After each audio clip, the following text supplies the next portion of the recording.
Hi friends, welcome to Mano minds. ఈరోజైతే మా మనంకి snack పెడుతున్నాను. వాటర్ మిలన్ ఏమో ఇగోండి ఇలా కట్ చేసి తనకి వాళ్ళ ఫ్రెండ్స్కి పెడుతున్నాను.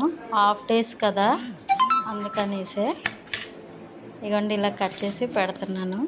చూడండి, కరెక్ట్గా మధ్యాహ్నం వెళ్తుందండి. మధ్యాహ్నం 1 గంటకి వాళ్ళ స్కూలు, మళ్ళీ 5:15 వరకు అనమాట. ఇప్పుడు దిగబెడతాను, అందుకే వాటర్ మిలన్ పెడుతున్నాను.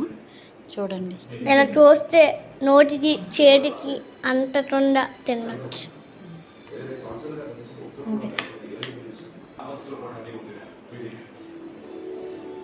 ఎన్ని పెట్టానా అని చూసుకుంటుంది, వాళ్ళ ఫ్రెండ్స్కి తనకి సరిపోతాయా లేదా అనేసి. అగండి ఆ బాక్స్లో పెడుతున్నాను. నెక్స్ట్ ఇదేమో మా మారేడు దళం చెట్టు తెలుసా మీకు అందరికీ? 3 ఆకులు ఉంటాయి కదా, శివుడికి పెడతారు, అదనమాట. చూడండి ఎలా ఎండిపోయిందో. అయితే దాని చుట్టూ కాయలు ఉన్నాయి, దాని నిండా పళ్ళు రోజుకోటి రాలిపోతున్నాయి అన్నమాట. అందులో కొంచెం విత్తనాలు ఉన్నాయి, అది మళ్ళీ చిగురు వచ్చేటప్పుడు